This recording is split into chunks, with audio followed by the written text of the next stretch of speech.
자, 우리 기도 제목 한번 따라 하시겠습니다. 이 세상에 무릎 꿇지 않게 하시고 하늘에 집이 있는 나그네처럼 살아가게 하소서. 할렐루야. 예. 우리 서로를 축복하며 격려하면 좋겠습니다. 당신의 기도는 반드시 응답됩니다. 우리 축복하겠습니다. 이 세상에서 가장 큰 행복은 예수님을 믿고 구원받은 것의 가치를 아는 거예요. 구원받은 것의 가치를 알면 알수록 행복해져요. 예수님을 여러분들이 믿고 구원받은 것을 여러분 아십니까? 그러면 내가 예수님을 믿고 구원받은 증거가 있어야 돼요. 구원받았다면 그 증거가 나타날 수밖에 없다라는 겁니다. 오늘 본문인 베드로전서 1장에서 예수님의 제자였고 교회의 지도자였던 베드로 사도는 예수님을 믿고 구원받은 성도가 삶에서 어떤 증거가 나타나는지를 자기가 경험하고 또 성도들에게 또한 가르쳐주고 또 격려하고 있는 말씀이에요. 자, 첫 번째로 구원받은 성도는 성령으로 거듭났음을 알게 됩니다. 성령으로 거듭난 것을 스스로 알게 돼요. 우리의 몸이 어머니의 뱃속에서 태어나듯이 우리의 영혼이 성령으로 다시 태어난다는 것입니다. 이것을 거듭났다고 말을 하죠. 중생이라고 말을 하기도 하고. 그러면 성령이 사람을 어떻게 거듭나게 해요? 예수 그리스도의 죽으심과 부활을 믿게 하심으로 구원받고 거듭나게 하세요. 그러니까 성령으로 거듭난 사람은 입으로 마음으로 고백을 하게 되는데 예수님이 나를 위해 죽으시고 나를 위해 부활하셨다 하는 것을 고백하게 되고 믿게 돼요. 또 그것을 인해서 내가 성령 안에서 거듭났다는 것을 스스로 알게 된다라는 겁니다. 그래서 3절 보세요. 우리 주 예수 그리스도의 아버지 하나님을 찬송하리로다. 그의 많으신 긍휼대로 예수 그리스도를 죽은 자 가운데서 부활하게 하심으로 말미암아 우리를 거듭나게 하사 산 소망이 있게 하시며. 그러니까 성령으로 거듭난 사람에게 있어서 가장 가치 있는 건 뭐냐면 예수 그리스도의 죽으심이고 예수 그리스도의 부활하심이에요. 그것이 나와 관련이 있는 거죠. 예수 그리스도께서 십자가의 죽으심으로 내 죄 문제를 해결했잖아요. 부활하심으로 내 죽음의 문제를 해결했잖아요. 이게 믿어짐으로 말미암아 내 안에 기쁨이 있어요. 내 안에 기쁨이 있습니다. 사랑하는 성도 여러분, 성령이 여러분을 예수 안에서 거듭나게 하셨다는 것을 믿습니까? 그러면 여러분들은 그것을 느낄 수밖에 없어요. 마음과 영의 새로운 변화가 일어나기 때문이죠. 그리고 생활 속에서도 예수님 믿기 전과 믿은 후에 다양한 변화가 일어나는 것이죠. 무엇보다도 구원받은 성도는 마음속에 붙잡고 살아가는 소망이 달라요. 소망이 다릅니다. 소망. 그것을 베드로전서 1장 3절에서 마지막 부분에 뭐라고 돼 있어요? 그 소망을 이 세상의 소망과 비교해서 산 소망이라고 했죠. 산 소망. 그렇죠? 우리를 거듭나게 하사 뭐가 있게 하세요? 산 소망이게 한다. 소망은 소망이지 왜 또 산 소망, living hope, 살아있는 소망이라고 할까요? 이 세상의 소망과는 전혀 다르기 때문에 그래요. 이 세상 사람들도요, 소망이 있으니까 사는 거예요. 그렇죠? 소망이 없으면요, 사람은 절망이고, 그것은 사는 게 아니에요. 가짜 소망이라도 있어야 사는 거예요. 일시적인 소망이라도 있어야 사는 거거든요. 그런데 예수 믿고 성령으로 거듭난 사람이 가지는 소망은 산 소망, 영원한 소망인 거예요. 이 소망을 가진 사람은요, 정말 이 세상에 어떠한 어렵고 고통스러운 그런 환경 속에서도 나 그 소망이 있지 하면 살아나는 거예요. 살아나요. 결코 죽지 않습니다. 결코 잠깐 낙심했다가도 다시 일어날 수밖에 없다 이 말이에요. 이 세상의 소망은 일시적이고 언젠간 사라지는 안개와 같은 거예요. 영원하지 않아요. 그래서 죽은 소망이에요. 그러나 구원받은 성도에게는 영원한 변함이 없는 산 소망이 있다. 자, 이 산 소망이 무엇입니까? 구체적으로 그건 뭐예요? 죽어도 다시 사는 부활의 소망이다. 이 산 소망은 부활의 소망이에요. 모든 인간이 스스로는 해결할 수 없는 죽음을 이기게 하는 부활의 은혜가 있기 때문에 이 산소망을 가지고 이 땅에서 기쁨으로 살아갈 수밖에 없고요. 그래서 입술 가운데 이 산소망, 부활의 소망을 가진 사람은 하나님을 찬송하게 돼 있어요. 그리고 하나님을 찬송할 때 감사가 나오고, 때로는 눈물이 나오고, 때로는 정말 감당할 수 없는 그 성령의 감동이 있는 거죠. 그래서 3절에 보면 사도 베드로는 그걸 경험했어요. 여러분, 사도 베드로가 예수님의 수제자였음에도 불구하고 예수님을 3번이나 부인한 거 아시죠? 참 부끄러운 각오가 그에게 있습니다. 그렇기에 우리는 이 베드로가 예수 안에서 변화되어서 복음의 증인으로 생명을 바쳐서 헌신하는 걸 봤을 때, 와, 예수님을 올바로 알고 믿으면 저렇게 변화되는구나 하는 것을 우리가 깨닫게 되고, 또 이 베드로 사도가 경험한 그 은혜와 말씀을 우리에게 기록해 전해줄 때 우리에게 생생하게 느껴지는 거예요. 아, 구원받은 사람은 저렇게 변화되는구나. 정말 예수님을 배반하고 저주했던 사람도 예수 안에서, 성령 안에서 거듭나면 저런 소망을 갖고 살아가는구나. 그걸 깨닫게 되니까 베드로전서를 저는 읽을 때마다 너무너무 마음 가운데 어떤 그 역사하는 그 말씀에 능력을 느껴요. 모든 말씀은 그렇지만 이 베드로를 생각하면서 읽으면 저는 베드로가 꼭 저와 같은 사람 같아서 이 말씀이 저한테 더 가깝게 와닿거든요. 우리 주 예수 그리스도의 아버지 하나님을 찬송하리로다. 베드로는 찬송할 수밖에 없는 것을 우리에게 가르쳐주고 있죠. 심지어는 고난과 핍박 속에서도 구원받은 성도는 하나님을 찬송하게 돼요. 그 증거가 사도행전 16장에 보면 사도 바울과 실라가 선을 행하다가 억울하게 매맞고 빌립보 감옥에 갇히잖아요. 그렇죠? 정말 옷이 찢어지는 그런 부끄러움과 정말 말할 수 없는 그 채찍질로 인해서 거의 반 죽었어요. 그리고 재판도 없이 감옥에 gat혔으니까 그 다음날 죽을 수도 있는, 그렇죠? 아무도 도와줄 사람이 없는 불모지의 땅 아닙니까? 그런 영적으로 메마로 영적으로 정말 불신앙의 땅에서 감옥에 갇혔으니 언제 죽을지 몰라요. 근데 그 감옥 속에서 뭘 해요? 하나님을 찬송하더라라는 거죠. 왜? 그곳에도 하나님이 함께 계시고, 그곳에도 구원받은 성도를 보호하시고, 또 구원받은 성도를 끝까지 책임져 주신다는 하나님의 음성을 들은 거예요. 그러니까 뭐가 나와요? 찬송이 나오는 거죠. 그러니까 감옥에 있는 사람들이 다 미쳤다고 생각하는 거죠. 저 사람들 매 맞고 억울하게 저 감옥에 들어와서 저렇게 신음하며 있다가 갑자기 왜 찬송을 부르는가? 그 찬송 소리는 그 가사가요. 하나님 왜 우리를 감옥에 집어넣었습니까? 하면서 한탄하는 그런 세상의 노래가 아니에요.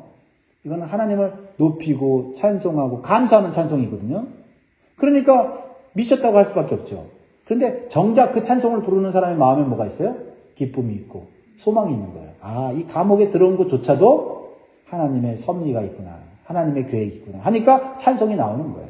찬송이 나오는 거예요. 우리는 환경 때문에 감사하고 기뻐하는 사람들이 아니에요. 환경을 초월해서 감사하고 찬송하는 사람인 줄 믿습니다.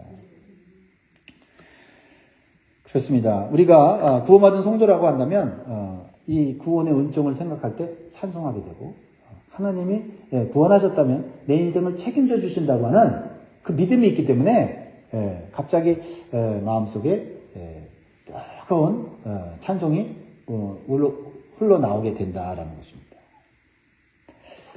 죽음을 이기는 부활의 소망, 이 소망이 산소망이에요. 그리고 구원받은 성도는 하늘에 집이 있기 때문에 찬송하고 기뻐하는 것입니다. 여러분, 이 땅 가운데서도 집이 있으면 그래도 좀 어느 정도 안정감을 느끼지 않습니까? 그렇죠?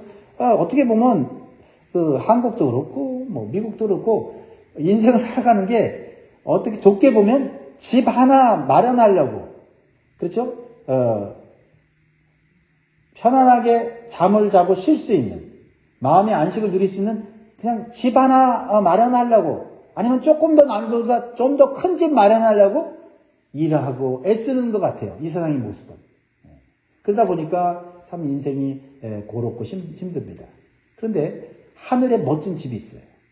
내가 뭐 그 집을 지으려고 걱정하거나 뭐 투자할 필요도 없어. 이미 하나님께서 구원받은 성도를 위해서 정말 안전하고 행복하게 살 수 있는 집을 마련해 놨다 생각하면은 이 땅 가운데 뭐 집이 있어도 좋고 뭐 없으면 불편하지만 그래도 든든한 구석이 있어요. 왜요? 하늘에 집이 있어.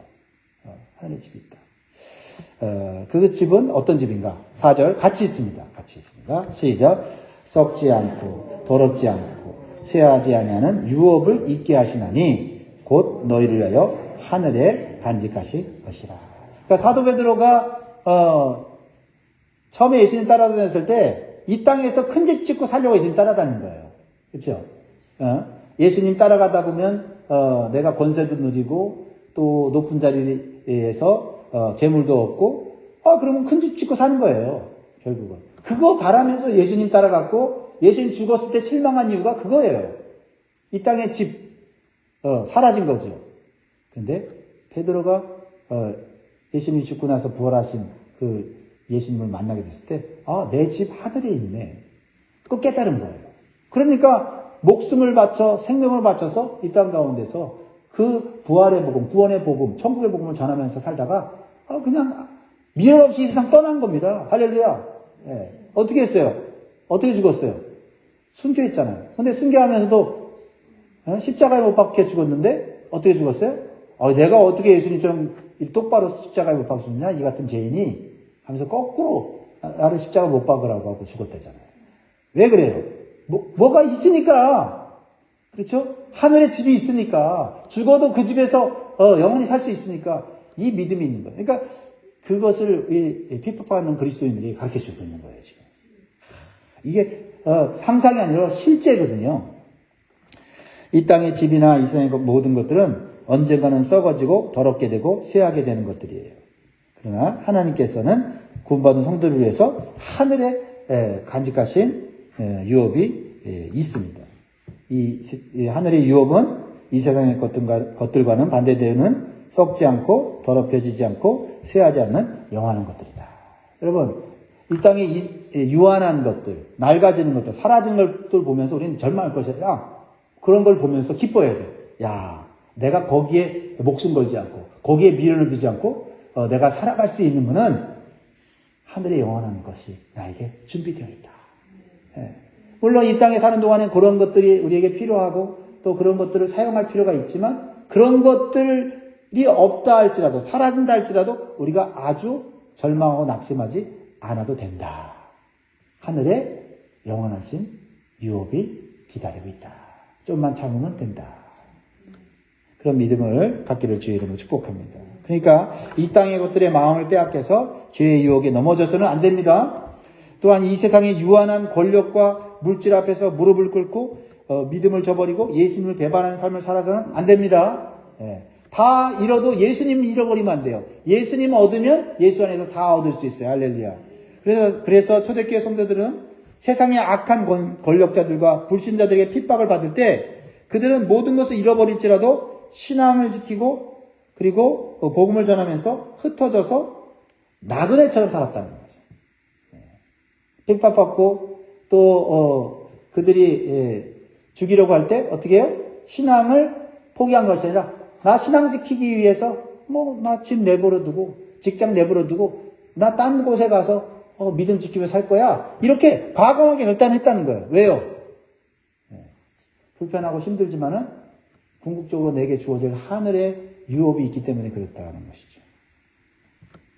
그러므로 사도 베드로는 이 1절에 보면 이 편지를 받는 성도들 로마 황제의 핍박을 받고 또한 그 황제에 충성하는 그런 이 세상 사람들에 의해서 박해를 받는 성도들을 흩어진 나그네라고 말하고 있어요.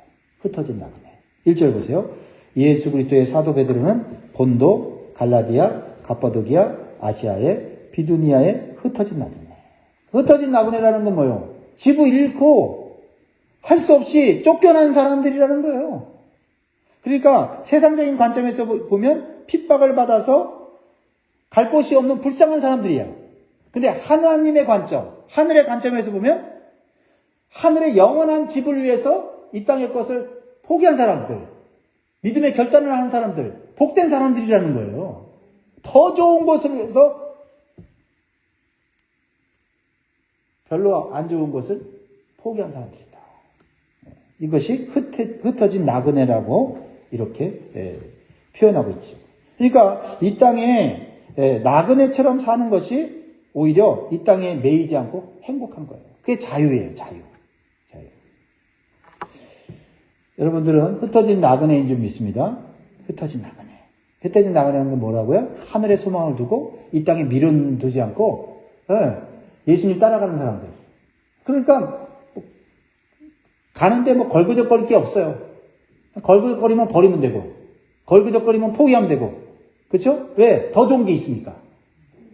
그러다가 뭐 좀 돈이 생기거나 또 뭐 사회적으로 좀 높은 자리에 올라가면 감사한 거지. 근데 그것이 또 걸그적거리면 언제든지 내려놓고 언제든지 버리고. 왜? 더 좋은 게 있으니까.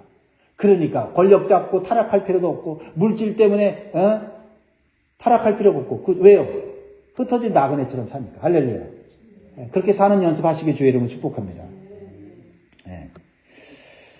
그리고 군만 성도는요, 하나님께서 끝까지 책임져 주시는 선택받은 자라는 거예요. 이게 중요해요. 내가 하나님 선택한 게 아니라 하나님이 나를 선택했어요. 내가 하나님 선택했으면요, 내가 놓을 수도 있는데 힘들면 하나님이 나를 선택했기 때문에 내가 위기 가운데 위험 가운데 있어도 누가 책임져요? 하나님 책임주신다. 그러니까 2절을 읽을 때 얼마나 마음이 참 든든하고 기쁜지 몰라요. 2절 같이 읽습니다. 시작. 곧 하나님 아버지의 미리 하심을 따라 성령이 거룩하게 하심으로 순종함과 예수 그리스도의 핏부림을 얻기 위하여 택하심을 받은 자들에게 편지하노니 은혜와 평강이 너에게 더욱 많을지어다. 택하심을 받은 자들. 누가 택했다고요? 하나님이 직접 택했다. 예수 믿고 보니까 내가 택함을 받았어요. 내가 택한 게 아니라 하나님이 선택했어. 너무나 좋은 거야. 왜? 하나님 선택하시면 절대 실패하지 않으니까요. 그러니까 은혜와 평강이 넘치는 거예요. 그리고 실제적으로 이 땅의 삶 속에서 하나님께서는 구원받은 성도가 그 구원을 완성할 때까지 그들의 삶과 생명을 보호해 주신다고 약속해 주셨어요. 얼마나 좋은지. 5절 너희는 말세에 나타내기로 예비하신 구원을 얻기 위하여 믿음으로 말미암아 하나님의 능력으로 보호하심을 받았느니라. 믿으십니까? 네. 여러분 보호자는 하나님이세요. 네, 여러분 보호하십니다. 믿으시기 바라요. 네. 우리는 하나님의 능력과 신실하심을 믿기 때문에 어떤 상황 가운데서도 두려움을 이겨내고 승리하는 삶을 살 수 있게 되는 것입니다. 이것이 구원받은 성도의 확신과 안정감이에요. 여러분, 세상에 보이는 것으로 인해 안정감을 누리려고 하지 말고 하나님이 우리를 택하시고 보호하시는 그 말씀을 붙잡고 안정감을 누리시기 바라요. 영적인 안정감. 일시적인 보호가 아니라 영원한 보호를 받게 된다고 하는 이 영적인 안정감. 이게 축복이에요. 자, 마지막 한 가지 살펴볼 것은 구원받은 성도에게는 이 세상이 주는 시험과 근심이 있다.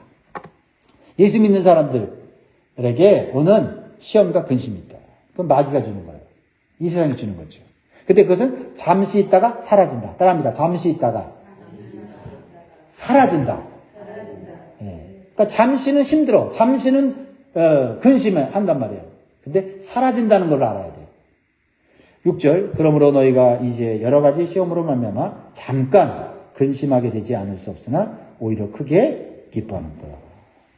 잠깐은 그런 시험이 있고 고통이 있고 환란이 있으면 근심하게 되는데 근데 결과는 뭐냐면 오히려 더 크게 기뻐한대요. 야, 왜냐하면 그러한 환란과 핍박과 시험이 우리의 믿음을 정금같이 견고하고 빛나게 하기 때문이에요. 그러니까 고난과 핍박이 우리를 죽이는 것이 아니라 오히려 우리를 더욱 아름다운 모습으로 변화시켜주고 하늘의 복과 상을 받게 해주는 역할을 한다는 거예요. 그러니까 우리에게는 불행도 행복이에요. 왜냐하면 불행이 예수 안에서는 우리를 더 빛나게 하는 믿음을 갖게 해준다. 7절 너희 믿음의 확실함은 불로 연단하여도 없어질 금보다 더 귀하여 예수 그리스도께서 나타나실 때 칭찬과 영광과 존귀를 얻게 할 것이니라. 구원받은 성도들은 불 속에서도 믿음을 지킬 때 하나님께서 이루시는 역설적인 은혜와 섭리가 있다. 정말 멋지지 않습니까? 환난과 핍박이 있어요. 예수 믿는 것 때문에. 그래서 견뎌요.